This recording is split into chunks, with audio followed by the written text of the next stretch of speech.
Alors, bon matin à tous. Nous voici dimanche le 18 octobre 2020, toujours dans le confinement causé par la COVID-19.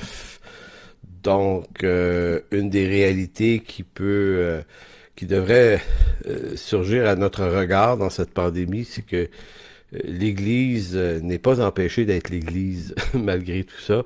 Bien que, évidemment, avouons-le, ça nous dérange, ça nous affecte de toutes sortes de façons. On aimerait que la situation soit tout autre. C'est bien évident. Mais bon, voici, Dieu bénit quand même. On peut se partager la parole, s'encourager. Donc, suivant cette prédication, juste après, il y aura une rencontre Zoom pour les membres de notre Église, évidemment, suivant le processus habituel du Zoom de François Dubois qui est déjà publié sur la page Facebook privée. Alors voilà pour cette petite annonce. Donc à tout à l'heure pour tous ceux qui sont morts, mais pour tous les autres, ben, on vous salue également, puis on vous remercie également. On vous remercie, puis j'aimerais prendre le temps de remercier ceux qui, sans qu'on en ait fait la demande, nous envoient des dons. Et puis bon, bref, on reçoit ça, puis on n'en a pas fait la demande, mais en même temps, on le reçoit avec joie, puis on le reçoit avec gratitude. Ça signifie que vous appréciez le travail qu'on fait, et puis un gros, gros merci. C'est vraiment aimable de votre part. Et puis, sans aucune obligation, là, comme ça, on dirait que c'est encore plus intéressant quand ça arrive alors qu'on ne l'a pas demandé, qu'on ne l'a pas sollicité. Donc, dans l'Église en chemin, c'est ce genre de choses qu'on aime voir à travers la façon qu'on a approché notre vision de l'Église. Elle s'appelle pas en chemin pour rien. C'est que on veut apprendre ou réapprendre, je le dirais de même, à ce que ça veut dire marcher avec Dieu. Un peu plus au jour le jour, tu sais, c'est découvrir, faire confiance à Dieu, à y avoir des défis, de pas avoir les solutions, puis de regarder comment Dieu les amène, lui, les solutions. Donc, de pas trop, de pas s'hyper structurer pour pas s'immuniser éventuellement, qui fait que on aurait comme presque plus besoin de Dieu tellement qu'on est bien organisé. Donc, on vit cette expérience-là en Église et ça nous fait redécouvrir la présence de Dieu, les provisions de Dieu, la fidélité de Dieu. Et ça, c'est vraiment une grande, grande réjouissance. Donc, encore une fois, je fais cette remarque, c'est pour vous dire que c'est excessivement apprécié. Donc, voilà pour cette introduction. Donc, aujourd'hui, on poursuit dans le sujet de l'amour de Dieu. On est rendu à la sixième prédication là-dessus, donc Amour de Dieu 6. Et s'il y avait un sous-titre ce matin, ce serait Celui à qui on pardonne peu aime peu. Donc il y a dans cette courte phrase le mot amour, donc celui à qui on pardonne peu aime peu. Et si je me donnais un objectif de communication dans cette prédication. Où est-ce que je veux qu'on aille, si on veut, à travers le sujet d'aujourd'hui? Ça serait de comprendre que notre compréhension de l'amour de Dieu, euh, notre profonde compréhension de l'amour de Dieu, peut pas être séparé de la qualité du pardon qu'on reçoit. Et c'est à travers un texte qu'on va le constater. C'est que l'amour de Dieu, c'est un dépôt. Il est là, il est révélé dans nos cœurs par Jésus-Christ. Il est théologiquement vrai, il est théologiquement riche et juste. Il est intentionnel de la part de Dieu, donc on n'a pas à aller le chercher. Dieu nous l'offre. Donc, c'est pas l'amour de Dieu qui pose un problème, c'est notre réception de l'amour de Dieu et il semble, à travers le texte qu'on va lire aujourd'hui, que cet amour de Dieu-là est mieux saisi par quelqu'un qui a beaucoup à se faire pardonner. Donc, si vous êtes très, très, très pécheur, vous êtes vous êtes la personne idéale pour le recevoir beaucoup, l'amour de Dieu. Et c'est pas pour rien que dans les évangiles, on voit que les gens de mauvaise vie, les prostituées, les gens qui avaient des vies tout croches, s'approchaient davantage de Jésus et recevaient davantage de lui que ceux qui avaient peu de fautes, en tout cas de leur point de vue, qui se sentaient moins pécheurs. Donc, il y a dans cette réalité de notre condition pécheresse le lieu de rencontre et de révélation de l'amour de Dieu. Donc, c'est étrange parce qu'on pourrait penser que dans l'Ancienne Alliance, sous la loi mosaïque, c'est celui qui avait le meilleur comportement qui se trouvait le mieux. Et plus tu avais un mauvais comportement, plus tu te plaçais sous l'angle de la discipline et de la colère. Alors que dans la Nouvelle Alliance, on a l'impression qu'il y a un renversement de faits. Ce sont les pécheurs qui se reconnaissent pécheurs, qui semblent être favorisés pour une grande, grande révélation de l'amour de Dieu. Donc, je reprends où j'ai laissé la semaine dernière, c'est-à-dire en Galates 5, 22, il était question du fruit de l'esprit. Et c'est intéressant parce qu'on en a reparlé dans nos rencontres Zoom du matin cette semaine parce que ça a laissé des traces, puis c'est intéressant d'exploiter ça. Donc, le questionnement sous-jacent de la semaine passée au sujet de Galates 5, 22 n'était pas tant de savoir, c'était pas tant de savoir si comment dire, c'est pas tant de savoir ce qu'est le fruit de l'esprit dans la diversité de ses 9 composantes, hein? Parce que le fruit est défini au singulier. Il y a un fruit de l'esprit, mais ce fruit de l'esprit-là se divise en 9 composantes. Donc, on n'a pas voulu savoir ce que voulait dire l'amour, la patience, la bonté. Je pense qu'on le sait, ce que ça veut dire. Ce sont des qualités qui favorisent les relations humaines de qualité. Donc, l'Esprit Saint, c'est comme si Paul disait, l'Esprit Saint devrait produire dans vos cœurs des qualités, des composantes, des qualités, des attitudes qui vont multiplier, qui vont vous rendre attirant sur le plan des qualités humaines que vous allez développer. C'est vraiment intéressant de le comprendre comme ça. Donc, c'est pas le contraire de ces composantes-là que le fruit est supposé de produire, mais c'est bel et bien des attitudes, et ce sont des attitudes humaines, mais produites par l'Esprit de Dieu. Donc, c'est vraiment intéressant. Le fruit d'esprit est en quelque sorte, je dirais ici, là, comme si c'était l'indice. Vous savez, vous avez, quand vous écoutez les résultats de la bourse à la télévision, on vous parle de l'indice des marchés, l'indice Dow Jones, des différents indices qui mesurent la qualité et la progression de l'économie, eh bien, c'est comme si le fruit d'esprit était l'indice de notre santé spirituelle. En réalité, si Paul dit que c'est ce que c'est ce que le Saint-Esprit devrait produire dans nos vies de croyants, alors on se dit, OK, si je devais me comparer à quelque chose, je ne devrais pas me comparer aux autres, pas se comparer à Dieu non plus, mais on pourrait s'examiner à la lumière de ce fruit-là. Donc, c'est pour ça que je dis que c'est un indice qui mesure quelque chose dans nos vies.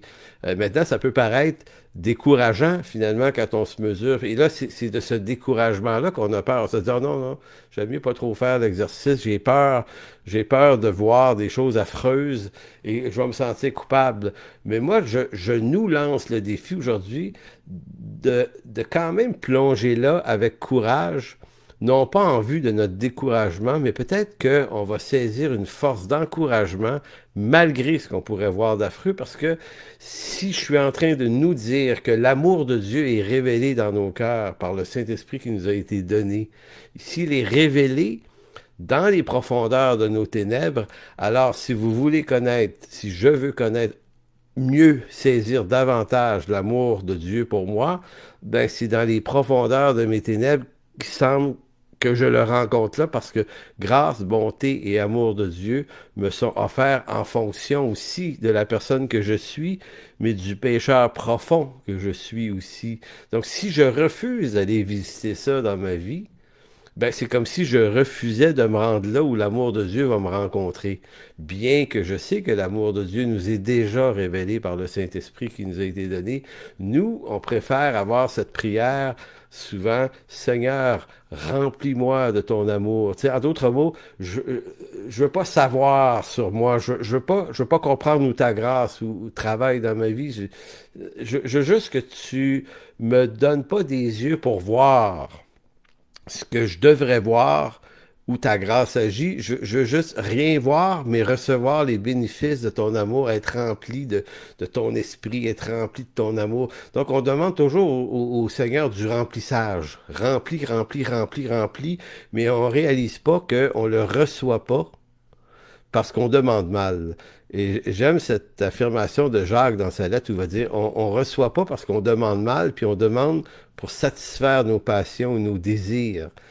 Et effectivement, passion et désir de vouloir juste redevenir des bonnes personnes sans la croix, sans l'aveu de notre culpabilité réelle, de notre profondeur, de notre profonde condition pécheuse, alors que cette prise de conscience euh, de notre folie, de la bêtise qui nous habite, euh, il n'est pas fait en vue de notre destruction et de notre culpabilité, mais en vue de notre justification, voire même de notre délivrance, et voire même encore plus les effets du fruit de l'esprit qui viennent s'installer dans nos vies. Donc Galates 5.22, c'est un texte qui était devancé, il faut se souvenir, au verset 19, 20, 21, juste avant. L'apôtre Paul avait donné une autre liste que j'appellerais le fruit de la chair. Donc, s'il y a le fruit de l'esprit en 9 éléments, il faut se souvenir que les 9 éléments ne sont pas 9 étapes. C'est pas je vais m'efforcer un à la fois de conquérir ces domaines de ma vie. Il vous est pas demandé de devenir le fruit de l'esprit par vos propres forces. Il vous est dit que c'est un fruit que produit l'esprit. Hein? Ça vient de lui. Euh, donc, ça vient de lui, non pas un à la fois, ça vient de lui, ça s'installe dans nos vies. Mais qu'est-ce qu'il y a déjà d'installé dans nos vies avant que ce fruit-là puisse nous arriver? Ben, au verset 19, regardez, les fruits de la chair, il y en a 15. Et je tiens à préciser qu'on n'est jamais toutes ces choses-là. Mais, cependant, il y a 15 éléments ici, et quand on lit ça, ça fait partie des textes au-dessus duquel on a envie de sauter quand on lit la lettre aux Galates. On se dit, ça, il y a trop d'affaires là-dedans qui me ressemblent, là. Donc, je lis ça, les 15 fruits sont l'immoralité.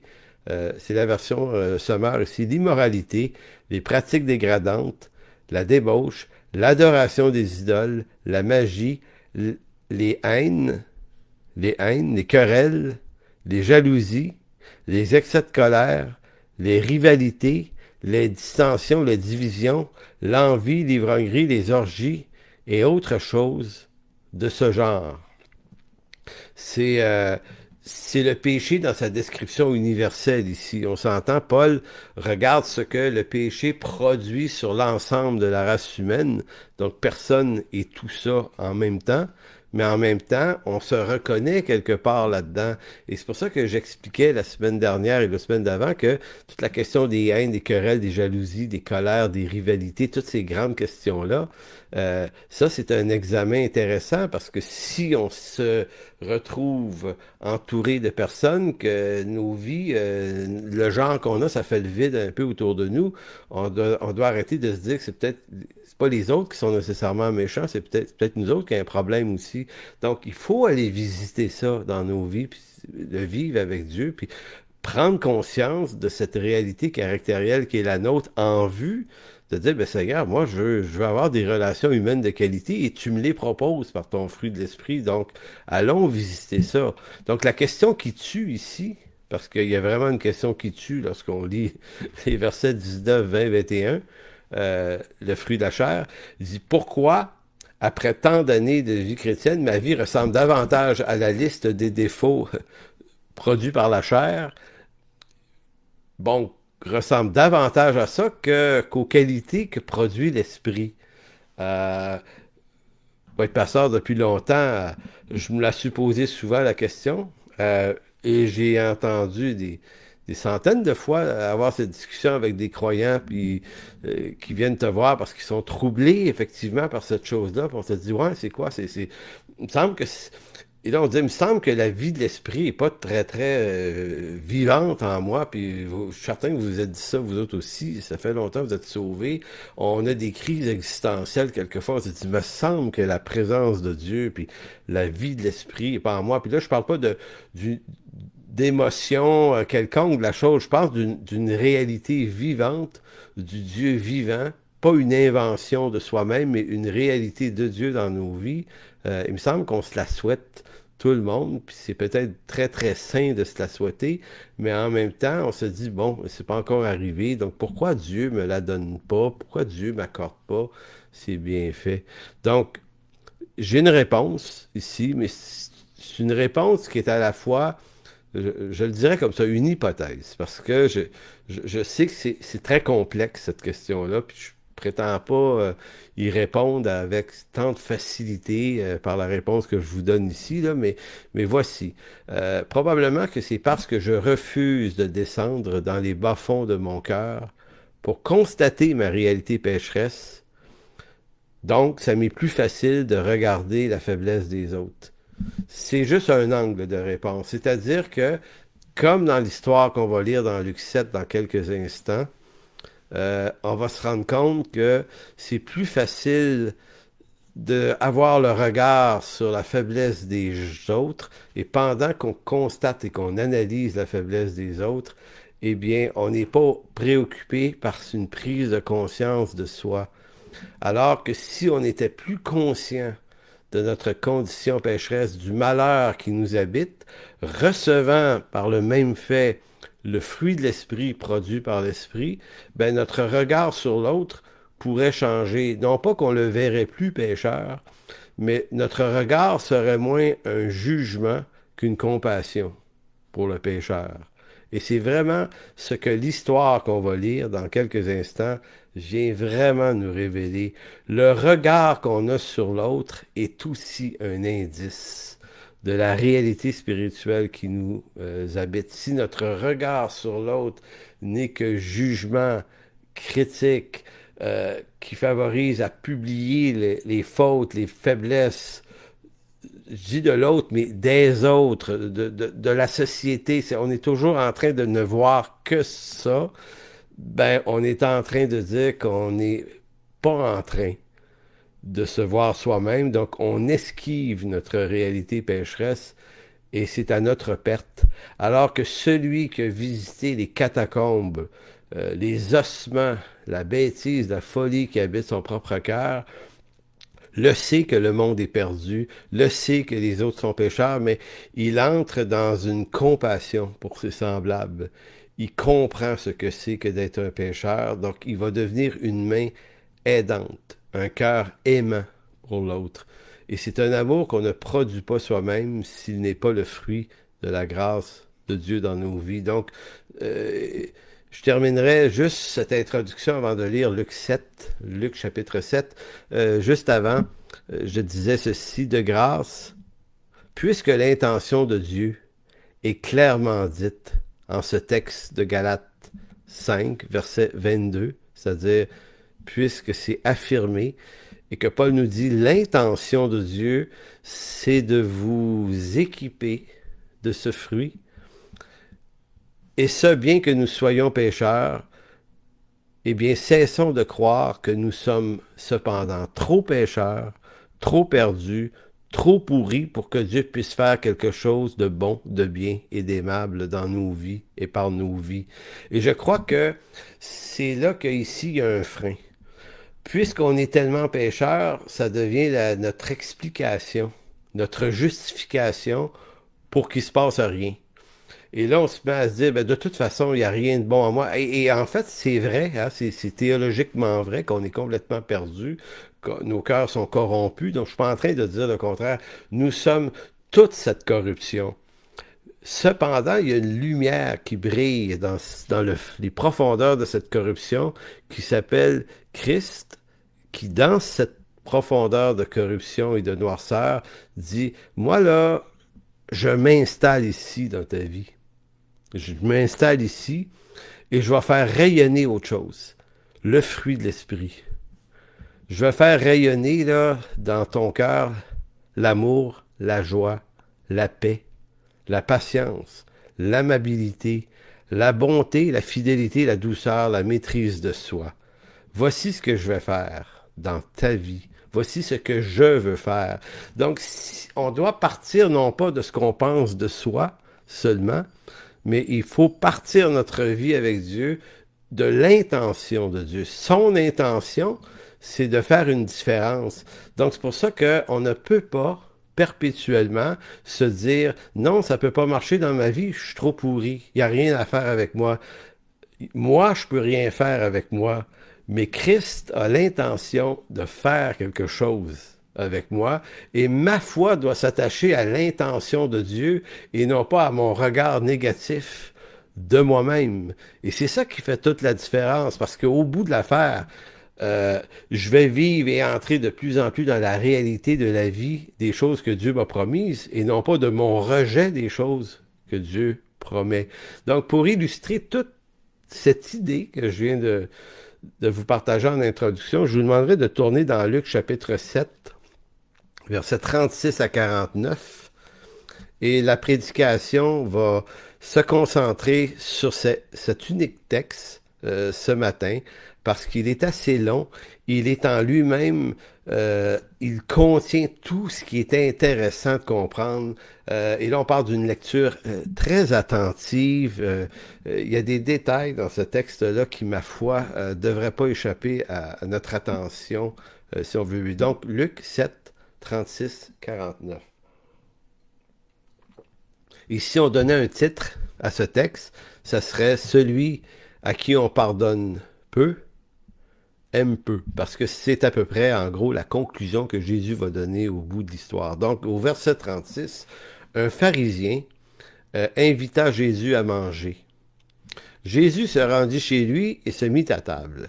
Survint une femme connue dans la ville pour sa vie dissolue.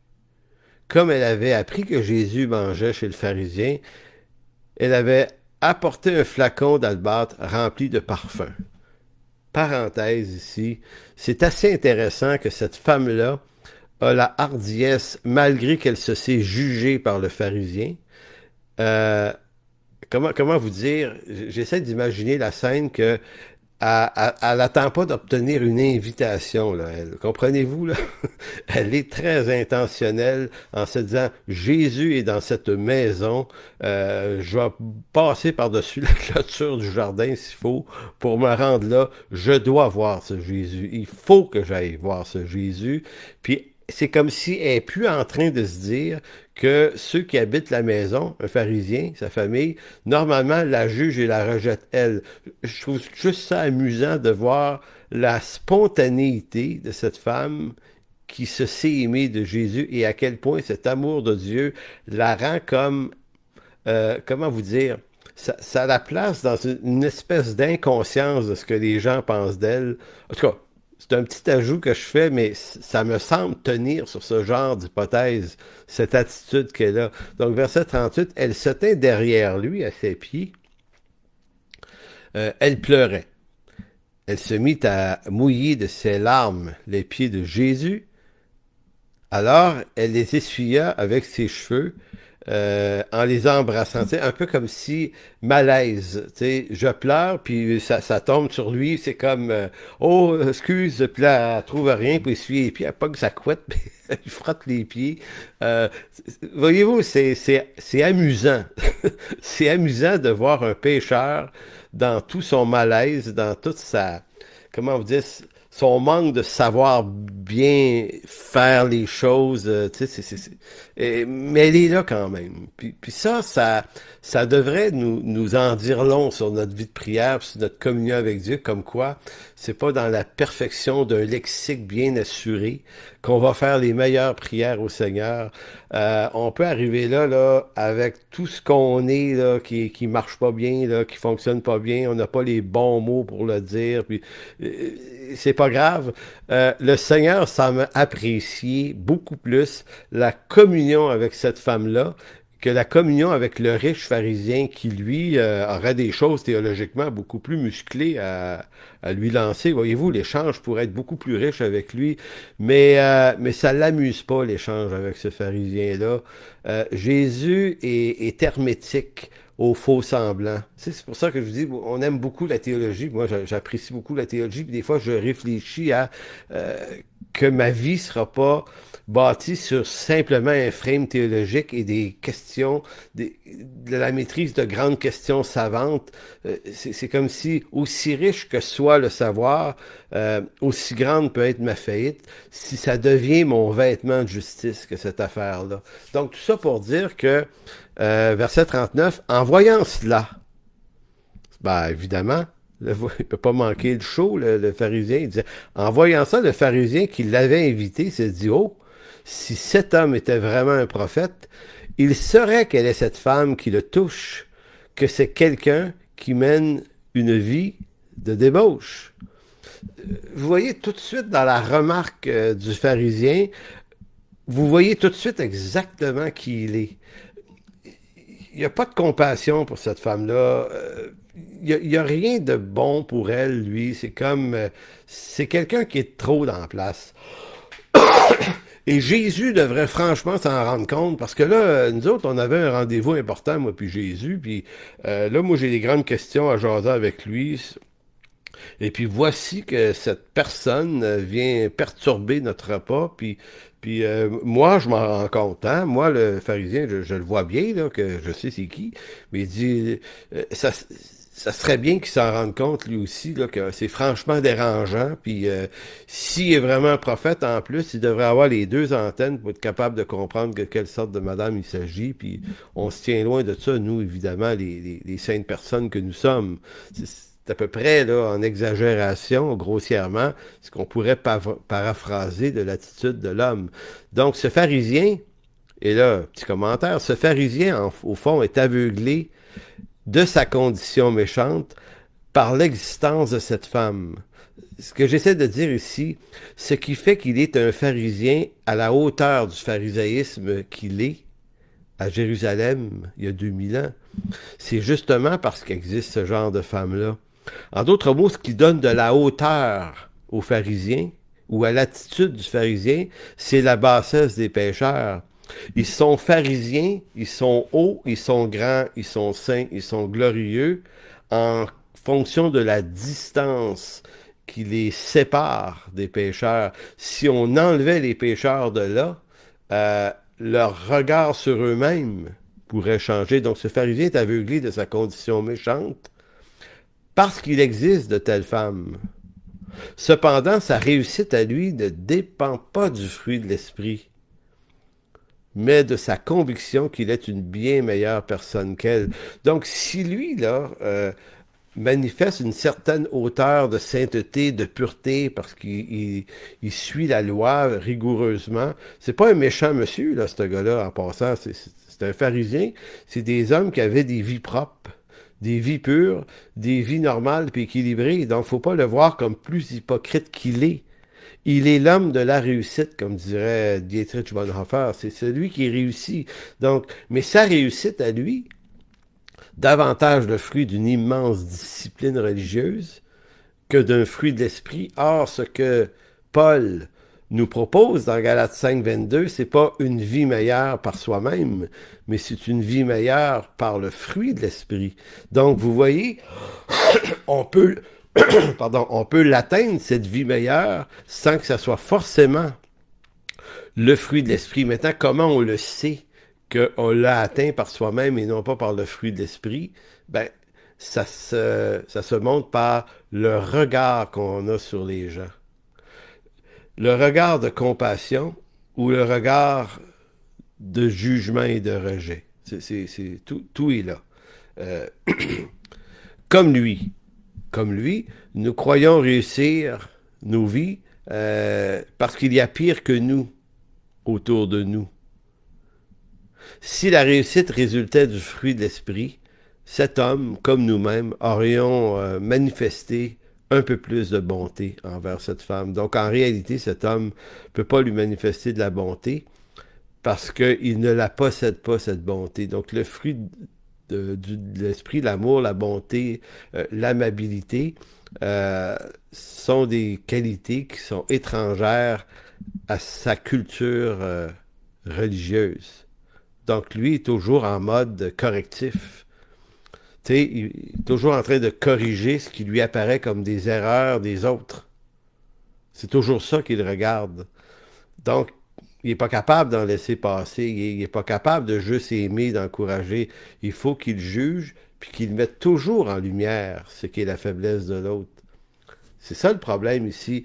Et je vous le disais un peu plus tôt, cette attitude à mettre en lumière la faiblesse de l'autre et à vouloir absolument l'éclairer est une forme d'aveuglement. C'est par ce geste qu'on montre l'éloignement de sa propre condition qu'on ne veut pas voir.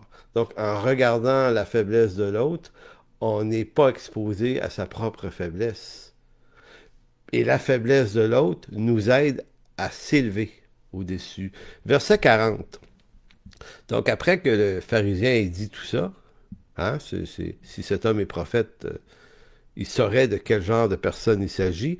Verset 40, Jésus lui répondit à haute voix, « Simon, j'ai quelque chose à te dire. » « Oui, maître. » Parle, répondit le pharisien.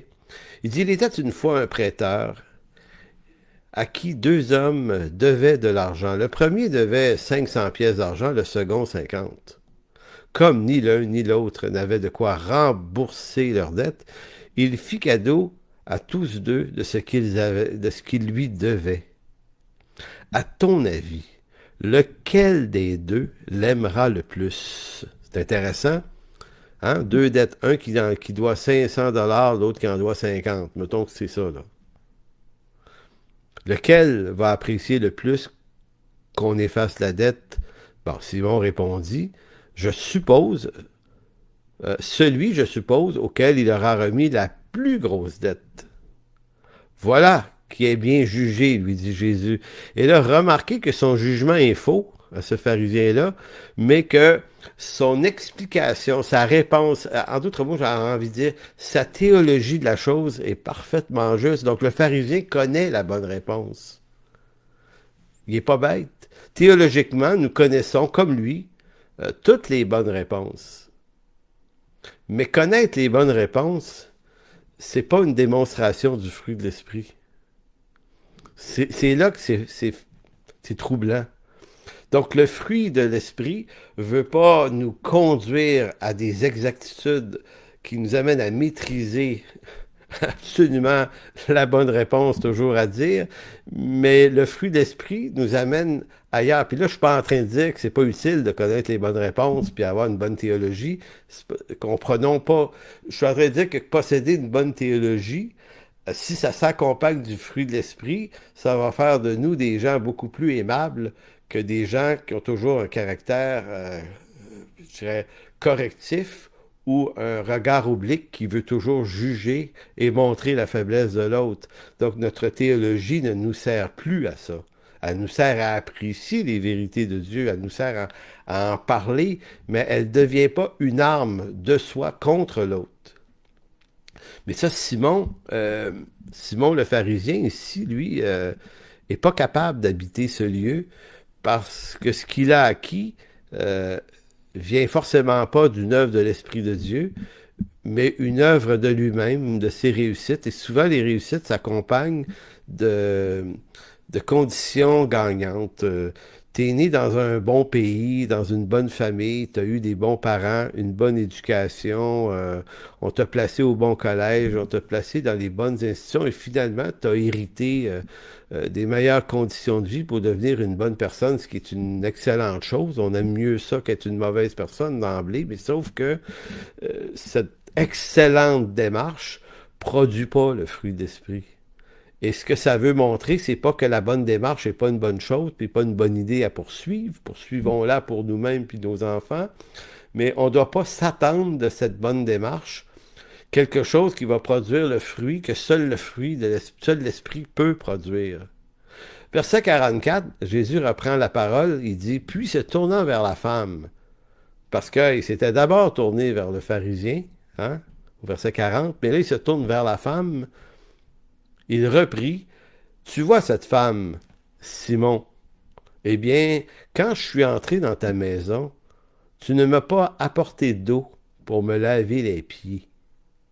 Il y a quelque chose de très pénible là-dedans parce que vous allez voir que Jésus va entrer dans la comparaison de ce que cette femme apporte. Elle, qui n'est pas supposée d'être là, qui n'a pas été invitée au repas, apporte à Jésus beaucoup plus que l'homme riche qui est le pharisien, qui reçoit Jésus. C'est étonnant, là. Il dit, tu ne m'as pas apporté d'eau pour me laver les pieds, elle me les a arrosés de ses larmes et les a essuyés avec ses cheveux.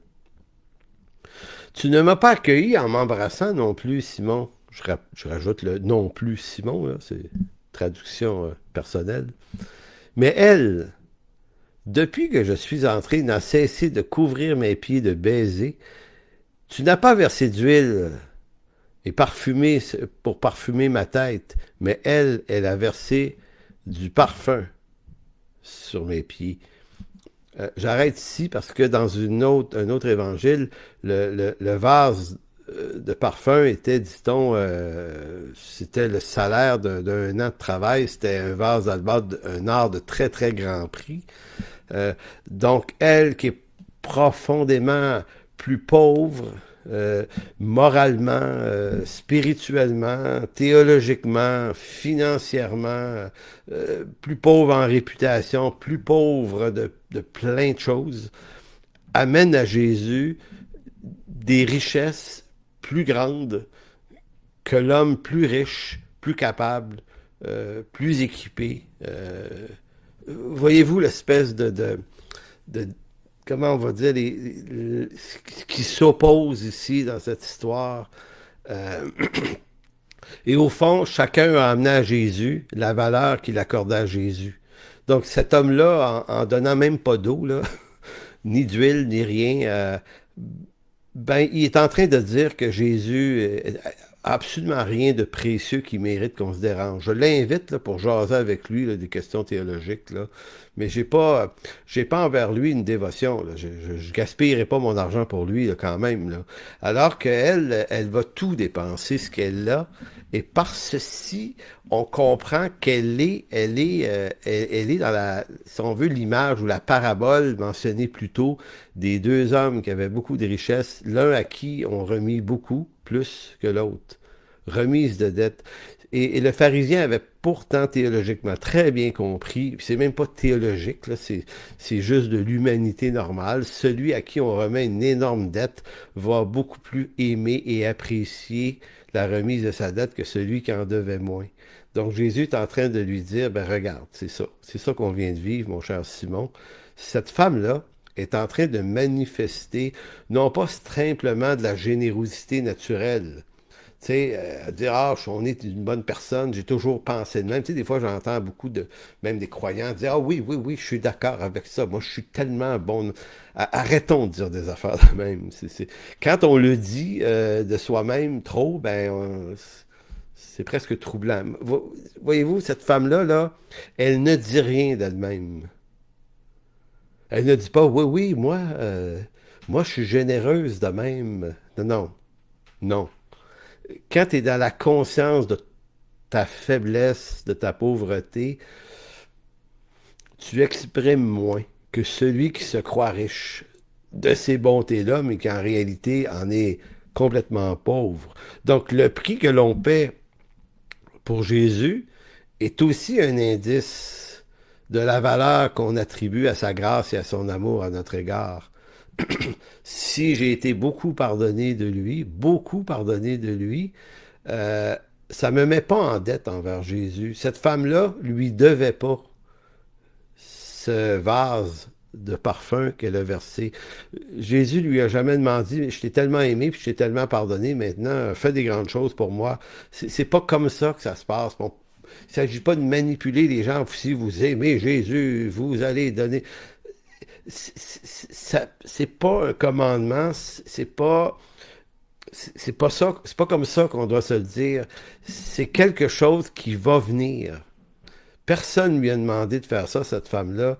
Elle l'a fait de façon spontanée parce que c'était présent. Elle a été pardonnée de beaucoup. Donc, elle va aimer beaucoup. C'est un jeu de conséquences. Verset 47, on arrive vers la fin. Jésus reprend la parole, il dit, c'est pourquoi je te le dis, Simon, ces péchés, ces nombreux péchés, donc pas juste ses péchés, ses nombreux péchés lui ont été pardonnés. C'est pour cela qu'elle m'a témoigné tant d'amour.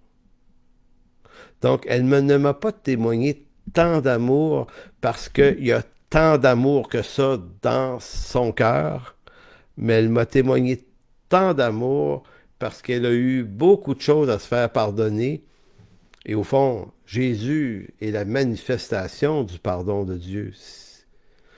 Puis il dit à la femme, « Tes péchés te sont pardonnés. » Les autres invités se dirent en eux-mêmes, « Qui est donc cet homme qui ose pardonner les péchés? » Mais Jésus dit à la femme, « Parce que tu as cru en moi, tu es sauvée. Va en paix. » Donc cette femme manifeste qu'elle a reconnu la messianité de Jésus, Et elle a reconnu la messianité de Jésus dans son chemin à elle, c'est à travers sa misère. Et c'est à travers sa misère et ses nombreux péchés que la lumière s'est faite. Donc, elle n'a pas compris ça à travers une formation de 3-4 ans en leadership dans une école de théologie, là. Puis là, je suis pas en train de parler contre ça. Moi, je suis pour ça, là. Mais comprenez-vous qu'elle n'a pas compris ça à travers une formation exhaustive, académique. Elle a compris l'amour de Dieu mieux que n'importe qui dans son environnement, à travers sa faute, à travers sa faiblesse, à travers sa bêtise, la profondeur et la quantité de ses péchés. C'est comme si cette personne-là, je dirais, a osé, a osé avoir le courage d'aller visiter son propre cœur déchu.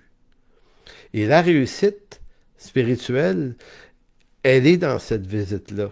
Et et je le répète souvent, lorsqu'on visite cette zone-là de nos vies, ça devrait nous troubler suffisamment, mais nous troubler complètement pour implorer le pardon de Dieu. Et dans la réception du pardon de Dieu, s'accompagne l'amour de Dieu. Et c'est une hypothèse. Est-ce que c'est pas à travers cette action, ce jeu de relation avec Dieu, que vient s'introduire le fruit de l'esprit?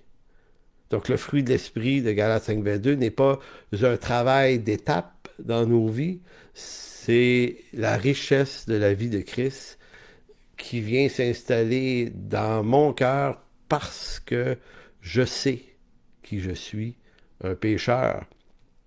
Oui, je suis pécheur, oui, je suis perdu, oui, je suis corrompu, oui, je suis pourri, mais ici, quelque chose de bien va se passer.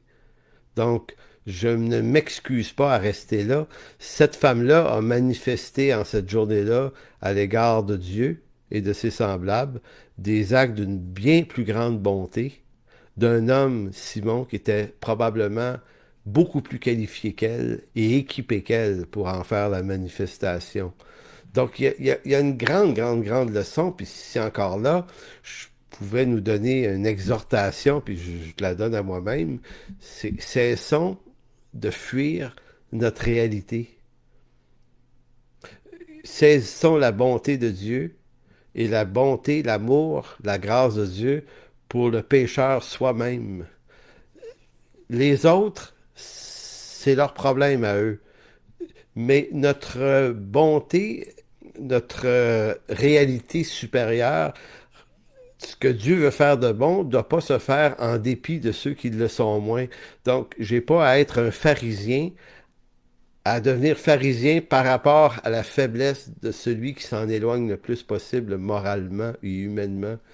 Si c'est ça, si c'est ça ma sainteté, ben c'est de la pourriture en réalité. Donc je suis encore en train de manifester ce qu'il y a de plus fou en moi, alors qu'au contraire, je devrais y plonger complètement, avec courage, et voir ce qu'il y a à voir, laisser Dieu me parler sur moi-même, parce que je sais qu'entre ses mains, je suis en sécurité. En même temps, même si Dieu me fait constater les folies de mon propre cœur, lui, il ne le fait pas en vue de ma condamnation, mais en vue du pardon et de ma justification. Donc, notre connaissance de l'amour de Dieu ne dépend pas du seul savoir théologique des faits bibliques entourant l'amour de Dieu. Non, cette connaissance de l'amour de Dieu passe par un autre canal, celui du pardon de Dieu qui répand sa grâce dans les profondeurs les plus tortueuses de mon cœur.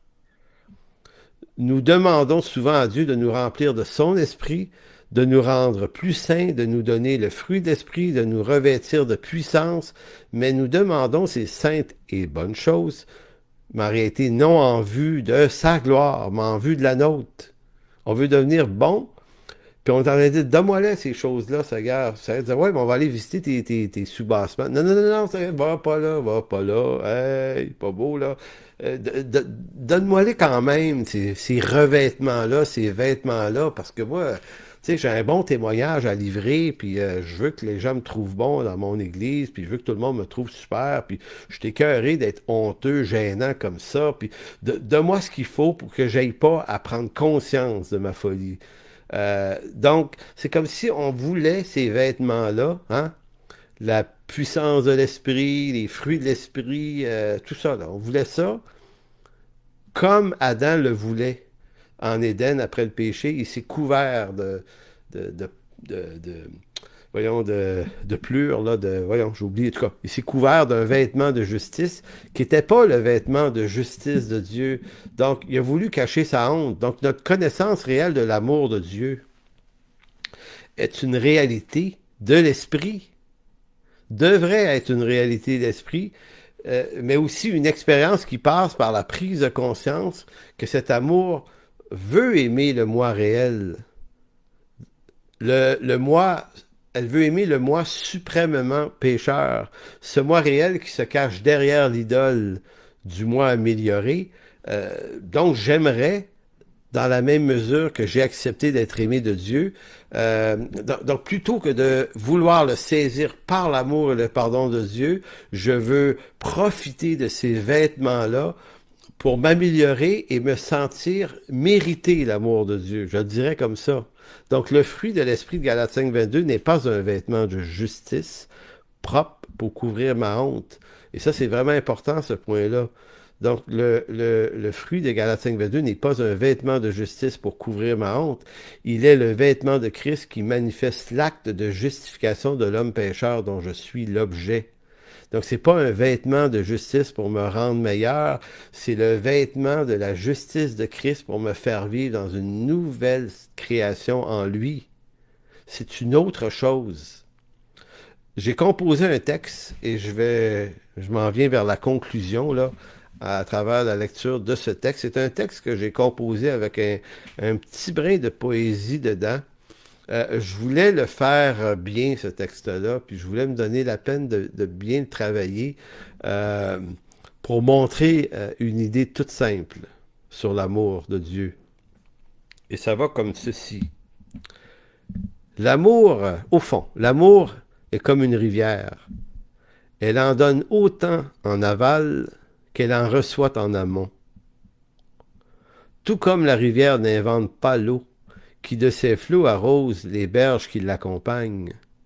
Ainsi l'homme n'invente pas l'amour qu'il partage ici et là aux abords des cœurs qu'il côtoie. L'amour est cette chose étrange, puissante, riche, qui, déversée en nos cœurs, nous rend aimants. Pourtant, sa vigueur n'est en rien le produit de nos cœurs si peu aimables. Plutôt, l'amour s'infiltre entre les failles de nos cœurs pour atteindre le vide qui nous habite. Ce vide qui, en notre cœur, coincé souvent dans la solitude, crie son désespoir et son besoin d'être aimé. Puis, ce lieu vide se trouve tout à coup rempli par celui qui est amour, Dieu. N'est-ce pas de cela dont Jésus parlait ici, en disant à Simon le pharisien, en parlant de la femme, ses nombreux péchés lui ont été pardonnés. C'est pour cela qu'elle m'a témoigné tant d'amour. Mais celui qui a eu peu de choses à se faire pardonner ne manifeste que peu d'amour. Si donc Jésus dit vrai, c'est donc de l'aveu de nos faillites et dans la profondeur de nos ténèbres que l'amour de Dieu fait sa demeure. Un amour unique, capable d'aimer celui qui en nos propres cœurs ne trouve rien d'aimable. Le voilà, ou la voilà, la bonne nouvelle de l'Évangile. C'est Dieu qui m'a aimé le premier. Cet amour premier qui aime en moi le moi réel, ce moi réel que je n'aime pas moi-même. Cet amour premier qui, insensible au charme de ce faux moi inventé, pure invention de mon industrie mensongère, lui, au contraire, aime aimer vraiment celui que je suis. L'autre, celui que j'ai inventé, tu sais, copie de moi-même améliorée, celui-là qui me rend plus présentable et aimable, eh bien Dieu ne l'aime pas. Et s'il ne l'aime pas, c'est parce que cet autre n'existe pas, il n'est qu'une idole de moi-même.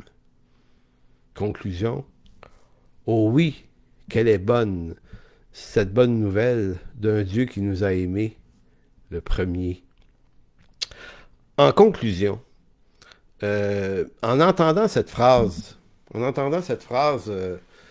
ses nombreux péchés lui ont été pardonnés, c'est pour cela qu'elle m'a témoigné tant d'amour. Mais celui qui a eu peu de choses à se faire pardonner ne manifeste que peu d'amour. Donc, en entendant cette phrase, quel message cette phrase nous envoie à nous ce matin? Ça nous envoie quoi soi-même ce matin? C'est ça ma grande question. C'est la question qui est honnêtement la mienne pour moi-même, là. Euh, Est-ce que le regard insistant et continuel de la faute des autres nous rend aveugles de notre condition pécheresse? Et pire encore, cette attitude nous ferme la porte à une profonde connaissance de l'amour de Dieu et donc elle nous ferme la porte à la vie du fruit d'esprit, qui en est une de ses plus riches manifestations. Une façon de dire, ce texte-là devrait nous montrer que l'amour de Dieu va venir de visiter cette profondeur. Aussi, mais aussi ce texte ne nous dit pas comment être moins pécheur. C'est-à-dire, je dirais ces textes, Galates 5, 22, toute cette histoire de Luc 7, ces textes ne nous disent pas comment être moins pécheur. Ils nous disent seulement que la prise de conscience lucide de notre condition pécheresse, dans ce qu'elle a souvent de plus affreuse, et notre besoin de pardon est le meilleur des chemins pour comprendre et vivre pleinement l'amour de Dieu révélé en Jésus-Christ. C'est ce que ces histoires-là, c'est ce que ces textes-là nous révèlent. Donc, ils ne nous disent pas comment être moins pécheurs, ils nous disent comment entrer davantage dans la réalité de l'homme nouveau, créé en Jésus-Christ, parce que le but de Dieu, l'intention de Dieu pour vous et moi, c'est une nouvelle création. Il a recréé toute chose nouvelle en lui. La lettre aux Colossiens en témoigne avec tellement de clarté. Euh, donc, Dieu est en train de travailler, faire une œuvre en vue de cette chose nouvelle. Il n'a pas l'intention de réparer les vieilles outres. Il y a eu plutôt l'intention de mettre un vin nouveau dans des outres neuves.